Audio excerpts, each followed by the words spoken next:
Meus amados irmãos, glória a Deus por essa palavra que o nosso irmão nos trouxe, confirmando tudo aquilo que temos experimentado no culto de hoje. Hoje nós vamos aprender com pequenas coisas. Convido a que você abra a sua Bíblia no livro de Provérbios, capítulo de número 30. Provérbios, capítulo de número 30. E se você encontrar o texto, eu convido a que você, por favor, fique de pé, para que possamos fazer a leitura inicial. Provérbios, capítulo de número 30. Eu gostaria de ler apenas o versículo de número 24, o qual diz: há 4 coisas muito pequenas na terra, que, porém, são mais sábias que os sábios. Há 4 coisas muito pequenas na terra, que, porém, são mais sábias que os sábios. Oremos. Pai amado, Deus bendito, lemos a Tua santa e preciosa palavra, e nós pedimos, Pai, fala conosco nesta manhã, edifica a nossa alma, fortaleça a nossa fé, e o que nós pedimos, nós fazemos agradecidos em nome de Jesus. Amém. Podem tomar seus assentos. Ao longo da história, nós aprendemos que nem sempre a vantajosa quantidade, ela gera os resultados melhores. Muitas vezes o segredo está nas pequenas quantidades, nas pequenas coisas, nos detalhes. O Senhor Jesus, Ele falou em Lucas capítulo 12 do pequenino rebanho, que era o rebanho que o seguia. Mas esse pequenino rebanho de Lucas 12 é o que transformou o mundo. Se nós olharmos, um homem que nasce de uma das aldeias mais insignificantes de toda a Judéia, chamada Belém. Miqueias fala no capítulo 5, versículo 2, que era a menor de todas as aldeias, era a mais inexpressiva das aldeias. Mas ali em Belém, Mateus capítulo 2 mostra e confirma, nasce o Senhor Jesus, de uma pequena cidade, de uma pequena aldeia, de um contexto tão simples, nasce aquele que muda e transforma toda a história. Deus é um Deus que transforma coisas loucas em coisas sensatas. A Bíblia diz em 1 Coríntios capítulo 1, que Deus escolheu as coisas loucas desse mundo para confundir as sábias, as coisas loucas, as pessoas mais simples. O Senhor Jesus, quando escolhe, e Ele escolhe a dedo, os seus 12 apóstolos, ou seja, 12 enviados, aqueles que iria preparar para enviar, Deus escolhe pescadores, Deus escolhe pessoas simples, também escolhe pessoas preparadas, como o próprio Mateus, que era uma pessoa que o Império Romano escolheu para lidar com recursos, com finanças. Então, Jesus escolheu dentre vários postos ali.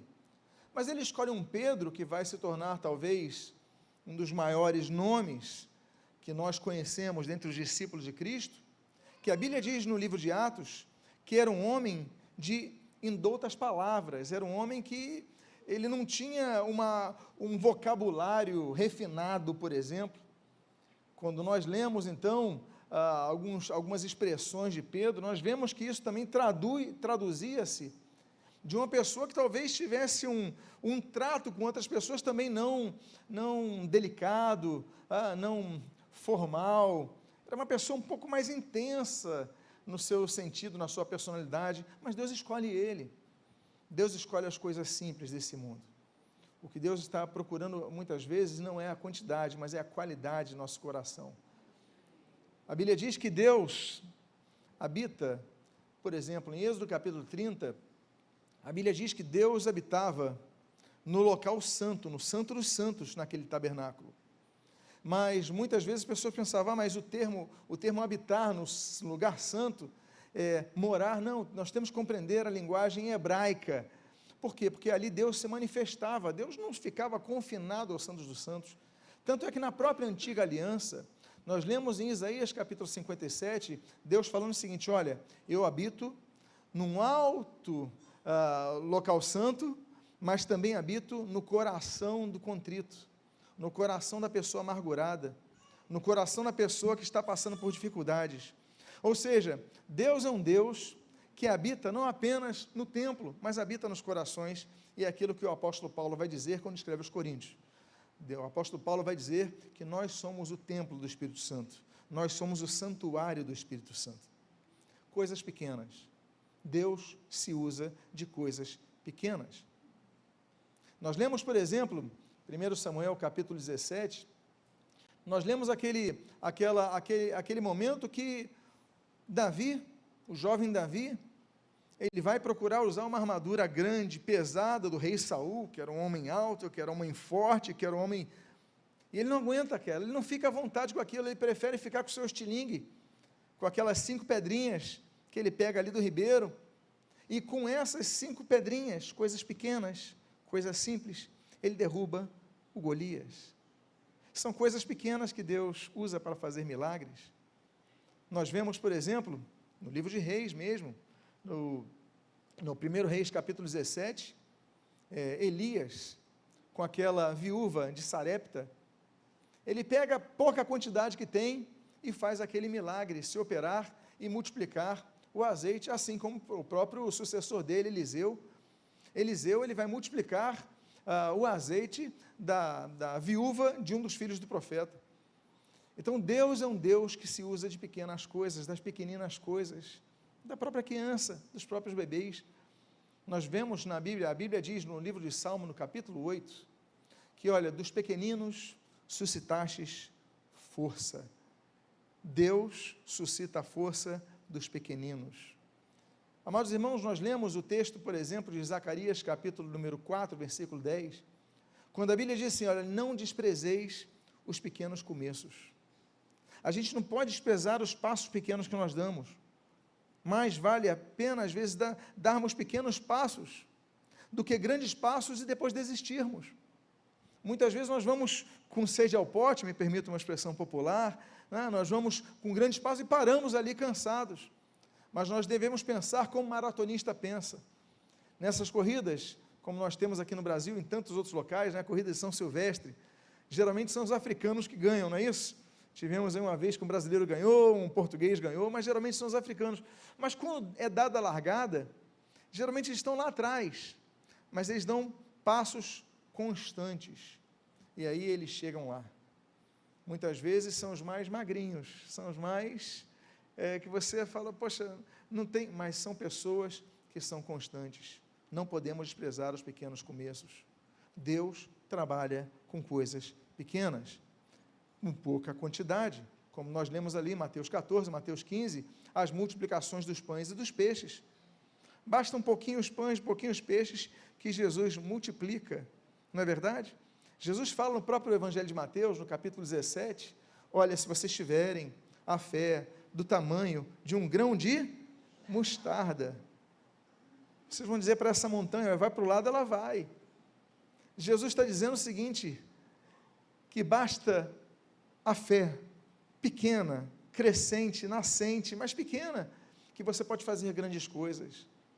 É por isso que na apresentação de crianças, Mateus capítulo 19, Jesus ele falou, olha, deixa vir para mim a mim os pequeninos, não os impeçais, porque de tais é o reino dos céus.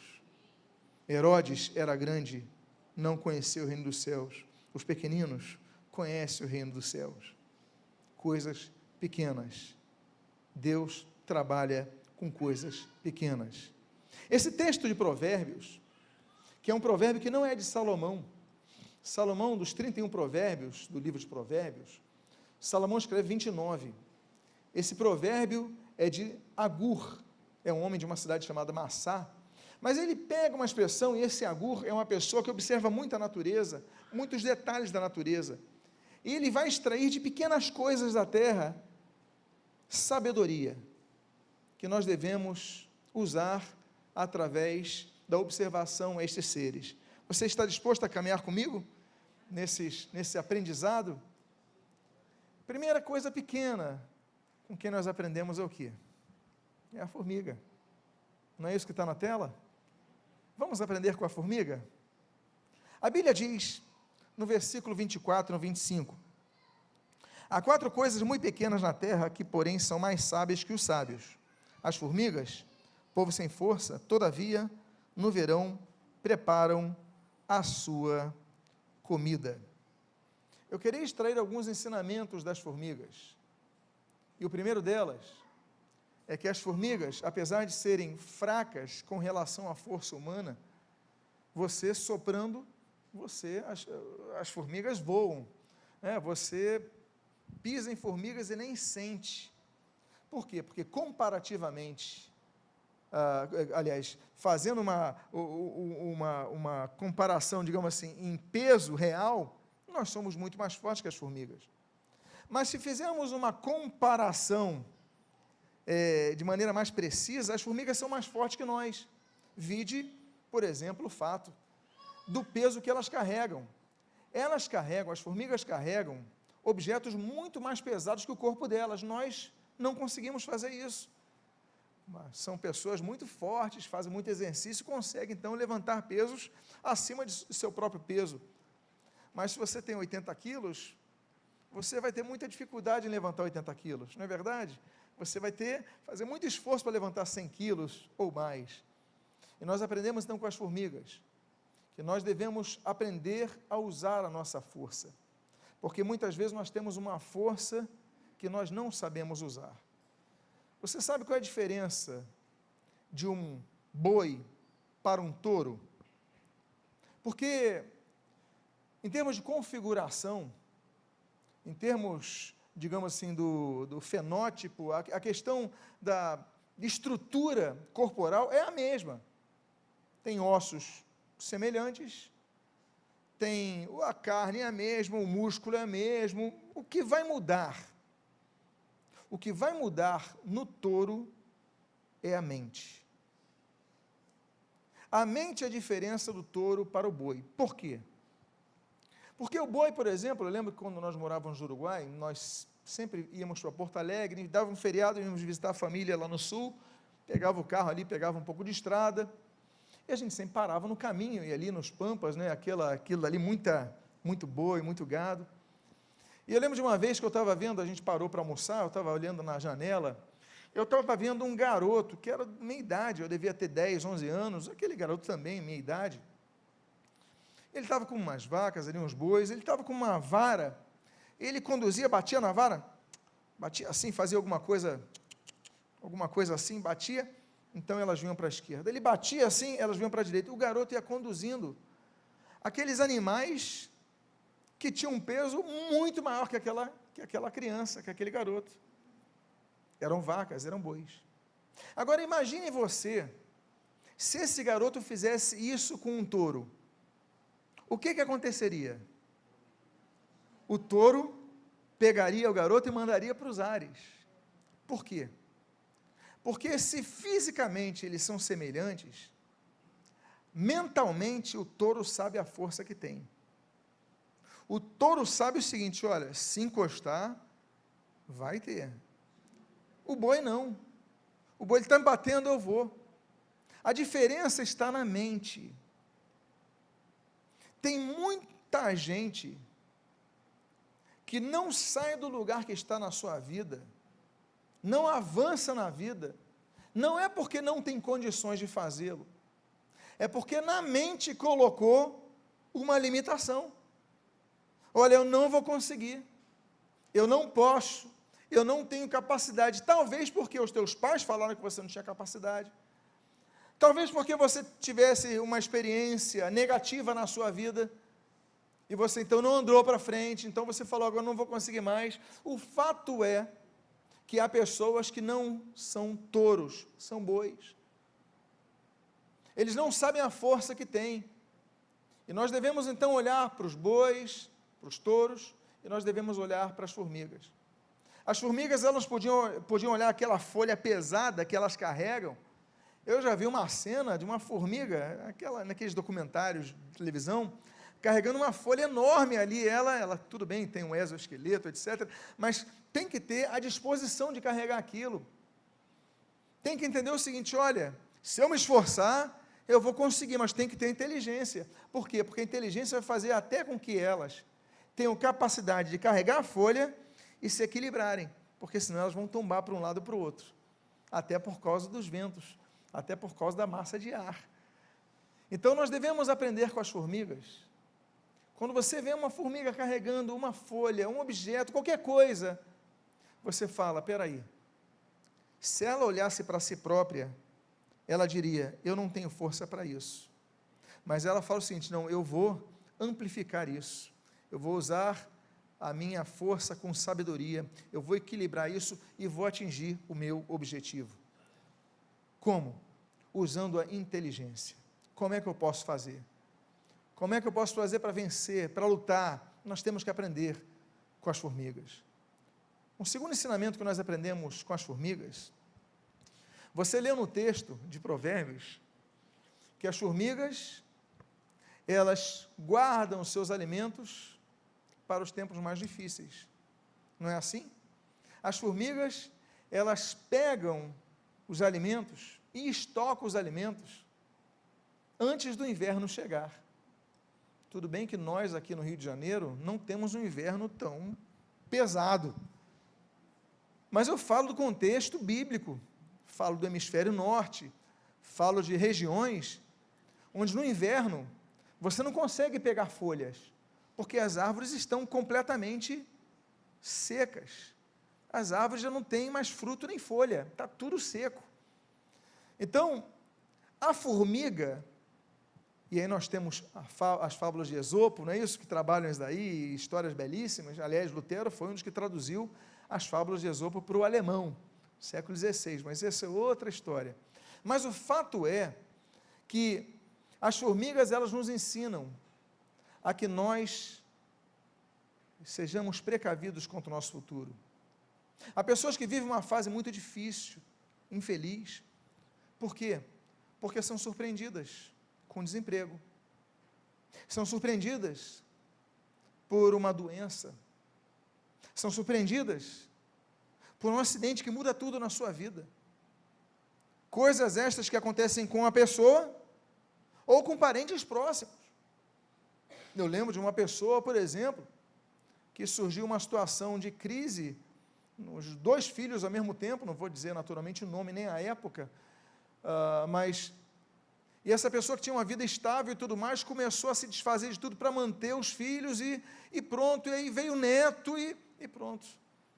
Tudo que aquela pessoa construiu, ela teve que se desfazer para que no fim de sua vida ela estivesse vivendo para manter uma estrutura diante do desemprego e da doença que surgiram sobre os filhos. O que acontece, meus amados irmãos, é que situações surgem em nossas vidas, situações essas que ninguém prevê.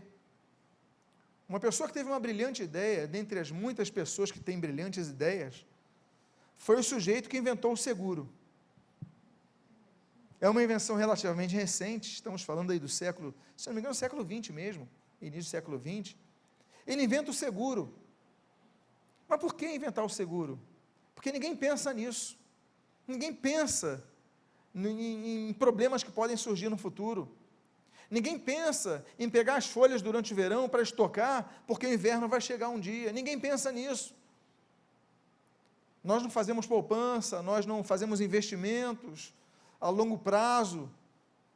A gente não sabe, eu vou investir, pegar taxa Selic, não sei o quê. Não, a gente só pensa em chegar e usar, porque a gente não pensa no futuro. Eu creio que a Bíblia, na sua sabedoria, nos ensina sobre pessoas sábias, sim, aponta pessoas sábias. Mas nessa manhã de hoje está apontando a pequenos animais, pequenos, com os quais a Bíblia diz que são mais sábios que os sábios. Porque muitos dos sábios que Agur conhecera, não se prepararam para dificuldades futuras, que viriam ou que poderiam vir. Então, aprendamos com as formigas a fazermos planejamento para o nosso futuro. Abra uma poupança, faça um investimento, se prepara, seja como a formiga. Uma terceira lição que nós aprendemos com a formiga é que nós devemos lutar contra o comodismo, no momento presente, nos esforçarmos mais. Há um texto muito interessante, que é esse que você está lendo em tela, que o proverbista, e nesse caso agora é Salomão, ele diz para nós aprendermos com a formiga. Mais uma vez, um provérbio ensinando a olharmos a formiga. Ninguém olha a formiga. A Bíblia diz: vai ter com a formiga, ó preguiçoso, considera os seus caminhos e ser sábio. Mas ele usa um qualificativo, ainda que de forma negativa, e o que qualifica a pessoa com a qual ele está falando, a quem ele está escrevendo, é o preguiçoso, não é isso? Olha, vai ter com a formiga, ó preguiçoso. Considera os caminhos da formiga, preguiçoso, e seja sábio, preguiçoso, porque o preguiçoso não é sábio. O preguiçoso, ele só descansa, ele só pensa no conforto presente, e não, ele fala: olha, não olha para mim não, eu sou Salomão, eu sou o rei, eu sou rico, eu tenho todo o governo, eu tenho todo o poder, tenho exército, tenho fronteiras, tenho ouro, tenho minério, tenho prata, tenho tudo, mas não olha para mim não. Preguiçoso, olha para a formiga, porque a formiga não descansa. Vai chegar um momento que o inverno vai chegar, ela não vai poder trabalhar tanto, mas quando o inverno da vida dela, da formiga, chegar, aí sim ela vai poder estar confortável. Mas enquanto você tiver força, então, olha para a formiga e aprende com a formiga. Então, meus amados, que saiamos da área de conforto, que saiamos de uma área que nós, não quero me esforçar agora. Se você não se esforçar agora, no futuro você vai ter que se esforçar. É melhor se esforçar agora do que se esforçar no futuro, porque o nosso corpo, nossa mente, nós vamos estar mais cansados.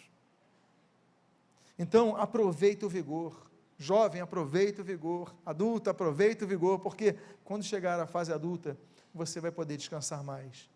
É para você aprender comigo? Não. É para você aprender com Agur? Não. É para você aprender com Salomão? Não. É para você aprender com a formiga. Diga à pessoa que está do seu lado: presta mais atenção nas formigas.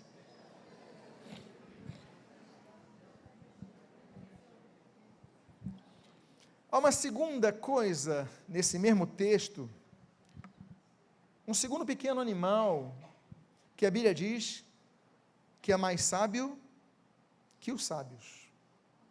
E o animal é esse daí. Não é o que você está pensando. Não é um ratinho, é um arganaz. A Bíblia diz o seguinte: há 4 coisas muito pequenas na terra, que porém são mais sábias que os sábios: os arganazes, povo não poderoso, contudo, fazem a sua casa nas rochas. Os arganazes são muito parecidos com os ratos e são da mesma espécie. Só que os arganazes, eles não ficam na parte baixa das cidades, não ficam nos esgotos, não lidam com sujeira. Os arganazes, como a Bíblia diz, há muitos arganazes na Europa, no Oriente Médio, na região da Ásia Menor, aquela região dos arganazes. Os arganazes, então, são, me permitam então aí, ratos, abre aspas, mas que em vez de morarem embaixo da terra, ou nos esgotos, ou nos locais sujos, eles moram nas rochas altas, eles procuram firmar as suas casas nos locais altos. A Bíblia diz que nós devemos olhar os arganazes. Por quê? Ainda que não sejam poderosos, como diz o texto, eles fazem as casas nas rochas. Esse conselho não lembra a palavra do Senhor Jesus, que nos ensina ali, em Mateus, capítulo 27, sobre a casa sobre a rocha? Não é isso? Mateus 7, de 24 a 27, a casa sobre a rocha. O Senhor Jesus, ele fala sobre a construção, e o Senhor Jesus usa esse texto, que eu não vou aqui ler, está implícito no argumento de Agur, que 2 pessoas construíram casas, uma construiu sobre a areia, outra construiu sobre a rocha. A que construiu sobre areia, naturalmente fez uma casa de maneira mais rápida, ele aplanou ali o terreno, colocou ali a sua estrutura, não é isso? Então, preparou ali, não era uma estrutura tão pesada, na época a tecnologia era diferente, então ele prepara ali a sua casa e tudo mais, pronto, está pronta a casa. Só que o sujeito que vai construir na rocha, ele vai demorar muito mais tempo, ele vai ter que quebrar, vai suar mais, mas vai se cansar mais.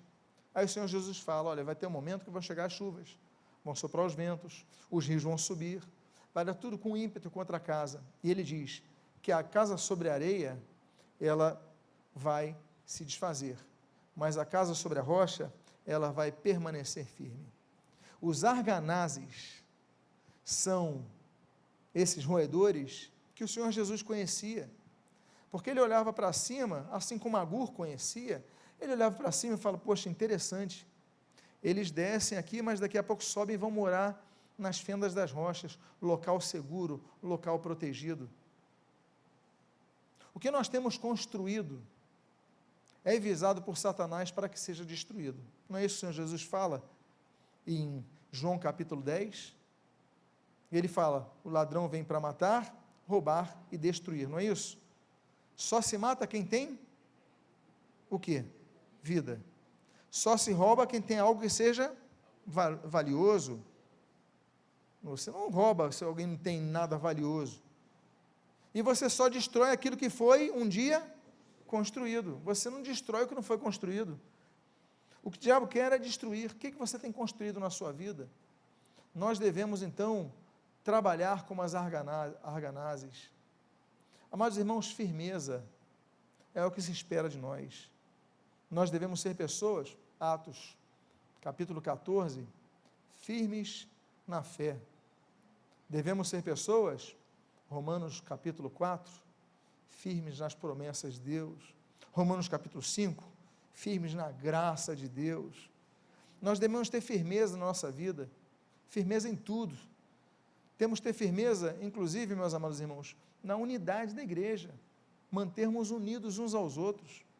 A Bíblia fala sobre isso em Filipenses capítulo 1, nós devemos ser firmes na nossa vida espiritual. Firmeza é estabilidade.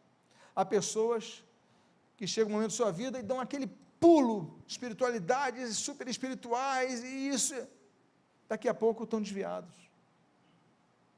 Aquelas pessoas que metralham todo mundo, falam, daqui a pouco estão frios na fé. São pessoas instáveis, sobem, descem, mas nós devemos ter a firmeza, uma casa espiritual sólida, uma casa ministerial sólida, uma casa de crescimento e fortalecimento na fé sólida, porque aí vem os ventos, Efésios capítulo 4, e a gente não vai ser levado de um vento para o outro, por isso nós temos que nos solidificar na palavra de Deus, porque é o que a Bíblia fala, se não conhecermos a palavra, nós pereceremos. O Senhor Jesus diz em Mateus capítulo 22, 29, olha, errais, pois, não conhecendo as Escrituras e nem o poder de Deus. Temos que conhecer os dois aspectos, não apenas o poder de Deus, mas as Escrituras. Vivemos uma geração que tem muita informação, mas pouco aprofundamento na informação. A gente sabe de tudo um pouco, mas não se aprofunda no que sabe. Nós temos Bíblias hoje nos celulares. É interessante que eu fui a uma conferência em São Paulo, que o pregador, na hora de falar, abrir o texto bíblico, ele usou a seguinte expressão, eu achei interessantíssima, muito contextualizada, que eu sempre aprendi e sempre ouvi, desde criança, abramos as nossas Bíblias, não é isso? Ele falou assim, ligue a sua Bíblia. Ligue a sua Bíblia.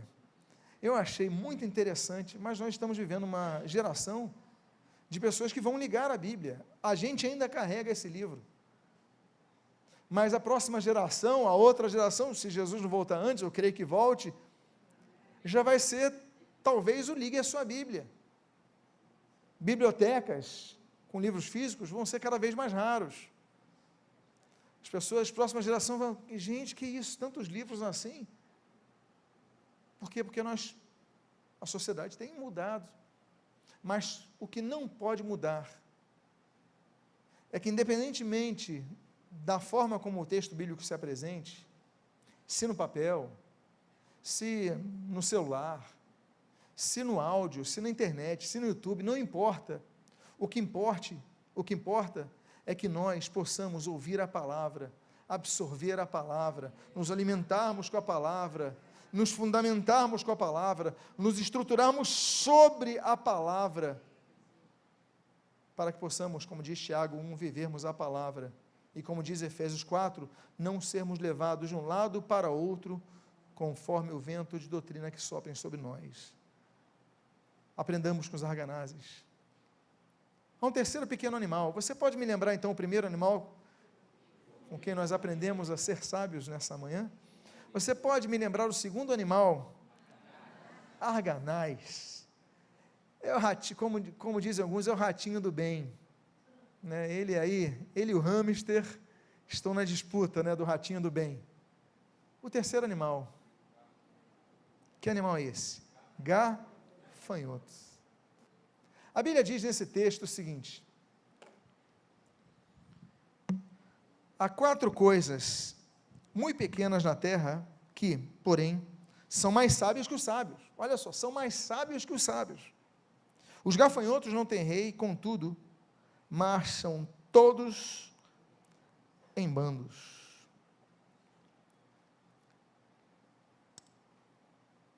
Você já viu alguma cena de uma praga de gafanhotos avançando sobre alguma região? Alguém já viu uma cena assim na televisão ou uma foto?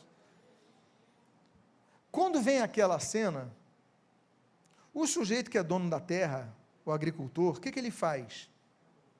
Ele fica em pé ou ele sai correndo para se proteger? Se vem aquela multidão, ele sai correndo.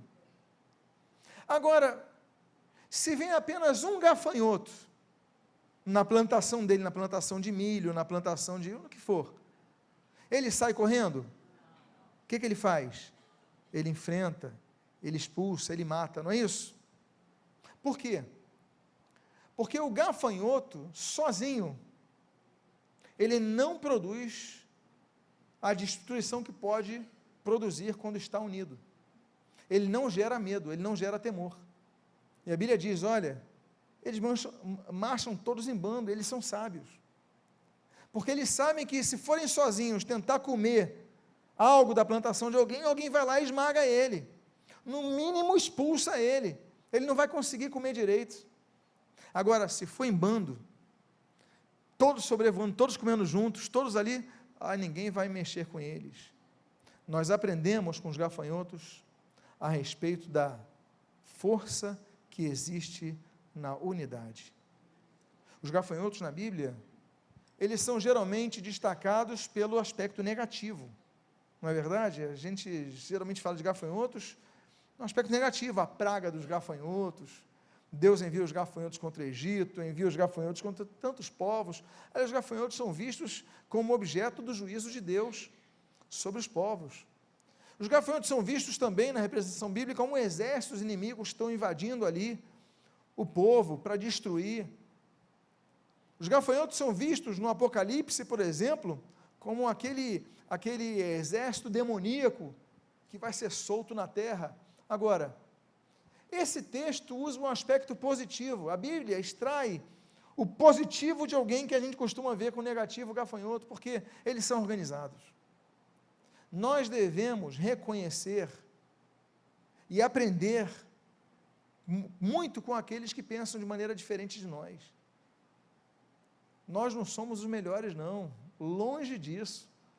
O que nós devemos ser são pessoas que têm a consciência de que precisamos aprender. Não devemos ter esse orgulho, somos melhores, maiores, não somos nada disso mesmo. Nós devemos olhar para os que estão fazendo coisas boas.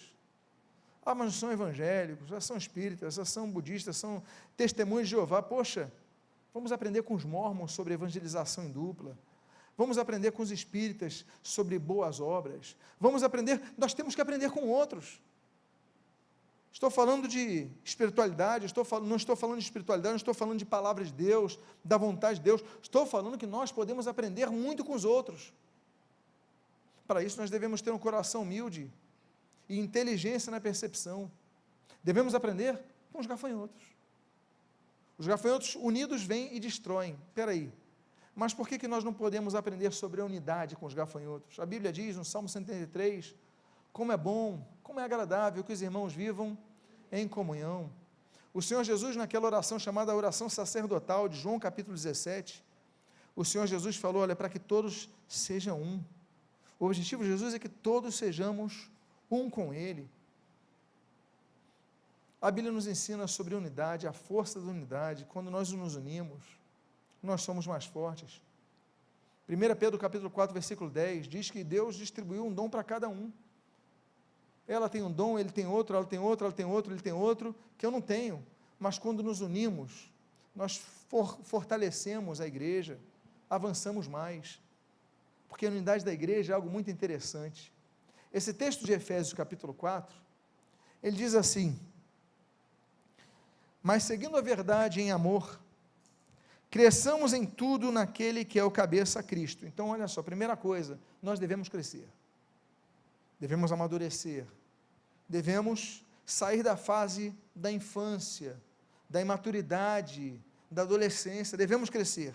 Agora, como? Ali diz, cresçamos em tudo naquele que é o cabeça, Cristo, de quem todo o corpo, e aí nós pegamos aquele, por exemplo, do contexto, o corpo de Cristo, Romanos capítulo 12, 1 Coríntios, Efésios 4, de todo o corpo, bem ajustado e consolidado pelo auxílio de toda a junta, segundo a, olha só, justa cooperação de cada parte, efetua o seu próprio aumento para a edificação de si mesmo em amor. Ou seja, nós nos edificamos quando nos unimos.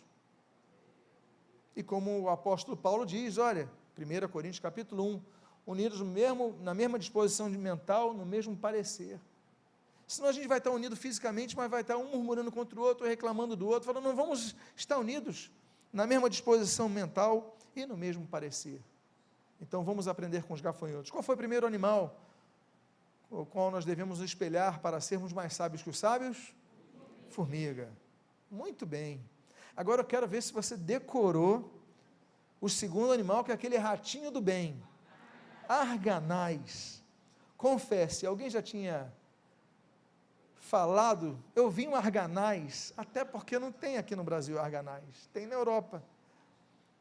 O terceiro animal é e o quarto e último animal, mais sábio que os sábios. Que animal é esse? É o quê? Meus irmãos, eu ouvi lagartixa. É difícil, não é verdade? É lagartixa, não largatixa. É porque a gente fala larga, não é isso? A gente usa esse verbo. É difícil. Repita lagartixa 3 vezes rápido. Vamos lá, 1, 2, 3. Lagartixa, lagartixa, lagartixa. Quase que eu peguei você num trava-língua. Mas nós temos mais a aprender com a lagartixa. Inclusive, um termo que a Bíblia usa para lagartixa, que é o geco. Você também nunca usou esse termo, porque é um dos tipos de lagartixas.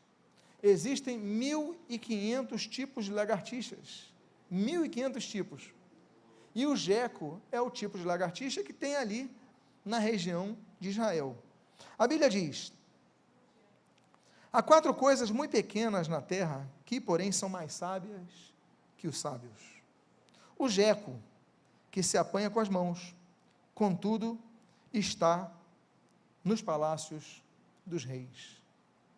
Nós temos 2 coisas a aprender com as lagartixas. A primeira delas, nós devemos aprender com as lagartixas que os obstáculos que se colocam à nossa frente não podem nos parar. As lagartixas têm em suas patas um tipo de tecido que, digamos, juntamente com uma forma de, me permitam então uma expressão aqui, mas uma forma de suor, nessa conjunção faz com que as suas patas sejam adesivas. Então ela pega e ela está andando no horizontal e de repente tem uma parede na frente dela. O que ela faz se ela quer continuar caminhando? Ela começa a subir. E a aderência é tamanha que ela não precisa de impulsão. Inclusive, ela pode ficar parada na forma vertical, não é isso? Sem nenhum esforço. Nós devemos aprender com as lagartixas, com o geco, que os obstáculos que se levantam em nossas vidas para não alcançarmos nossos objetivos, eles não podem impedir a nossa conquista, os nossos sonhos. Assim como aconteceu, por exemplo, com Zaqueu. Zaqueu lá em Jericó, você se lembra daquele episódio, registrado por Lucas? Ele era um homem de baixa estatura, era um homem baixo. E diz a Bíblia que ele tentava ver Jesus, não conseguia. Então o que ele fez? Bom, eu não posso ver Jesus, já era. Eu me conformo. Levantaram uma parede. O que ele fez? Ele teve a brilhante ideia, vou subir num sicômoro, vou subir numa árvore. E subindo na árvore, ele pôde ver Jesus. E aí Jesus o convidou para descer e se convidou para ir na casa dele. Por quê? Porque como a lagartixa, ele viu obstáculos e não parou nos obstáculos. Ele subiu os obstáculos. Nos lembramos de outro caso, como por exemplo de Bartimeu, aquele cego, mendigo, cego. Ele quer ver Jesus. Poxa, ele, mendigo, cego, estava sentado ali no caminho, ninguém deixava ele ver. O que ele faz? Ele grita, Jesus, filho de Davi, tem compaixão de mim. Jesus ouve e o chama, transforma a vida daquele homem. Por quê? Porque como lagartixa, ele olhou o obstáculo, mas não desistiu. Nós devemos então aprender com as lagartixas, a não desistir. Eu espero que um dia você, quando ver uma lagartixa, seja no chão, seja na parede, provavelmente você vai vê-la mais na parede, porque vai estar à altura de seus olhos. Você nesse momento se lembre, espera aí, Deus, o que tu estás querendo me ensinar? Tem algo que eu parei de lutar, de buscar, de desistir de alcançar, porque eu vi uma parede na minha frente, eu tenho que ser lagartixa, eu vou subir, mas eu não vou ceder o meu objetivo. E o segundo, último ensinamento da lagartixa é ousadia. O texto que você está lendo diz, o geco, que se apanha com as mãos, contudo, está no palácio dos reis. O palácio dos reis tem soldados armados, não é isso? Alguns dos reis antigos colocavam leões, leopardos. Hoje em dia você tem cães farejadores, você tem toda a tecnologia nos dias de hoje para evitar com que qualquer pessoa, qualquer um que chegue com intenção, ele consiga entrar no palácio do rei. Até mesmo, se for um animal, eles, não, para aí, para. Mas, diz a Bíblia, que o geco, a lagartixa, ela entra no palácio, ela entra onde quer. Por quê? Porque ela busca as brechas, ela busca as oportunidades. Nós aprendemos que a oportunidade, ela se perde, quando a gente não agarra ela. Na verdade, ela não se perde. A oportunidade, outro agarra. Ela passa por você. Se você não pega ela, outro vai pegar. Outro vai se aproveitar da chance que você deixou passar das suas mãos. Eu, você, talvez todos nós aqui já temos perdido muitas oportunidades na vida, não é verdade? Mas nós temos que olhar as brechas. Se eu quero chegar no palácio do rei, se eu quero chegar num local, e essa é a visão que eu creio que seja do autor, chegar num local que ninguém consegue chegar, eu tenho que observar os detalhes, as oportunidades e ir por ali. Então, aquilo que, me permitam citar a expressão de Senhor Abravanel. Alguém sabe quem é Senhor Abravanel? Mais conhecido como Silvio Santos. Que ele dizia, olha, enquanto alguns choram, outros vendem lenço de papel. O que ele dizia? Que todo tempo é um tempo de oportunidade. Se está chovendo, vem de guarda-chuva. Se tá calor, vem de sombrinha. Muda o nome, vende a mesma coisa, coloca outra cor, coloca um detalhe. mas aproveite as oportunidades, porque é mais fácil reclamarmos da vida, é mais fácil reclamarmos dos que prosperam, dos que fazem isso, fazem aquilo, do que nós mesmos fazermos o que eles fazem. Então não, espera aí, o Jeco, ele é pequeno, é insignificante, você olha ali, mas espera aí, ele consegue entrar no Palácio dos Reis, ele consegue ir além de onde eu vou.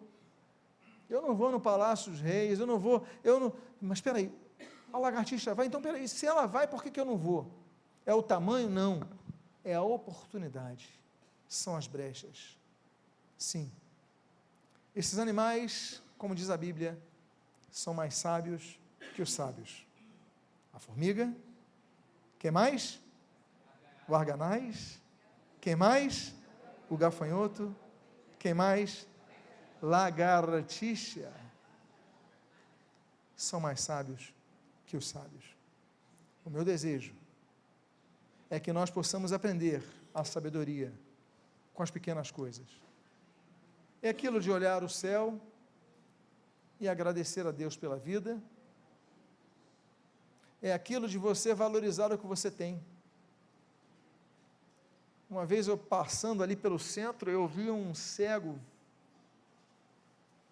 e ali cheio de, você já andou na rua Buenos Aires, né? Cheio, aquelas pedrinhas todas soltas, e ele andando ali, eu falei, meu Deus, muito obrigado porque eu não sou cego, é um privilégio.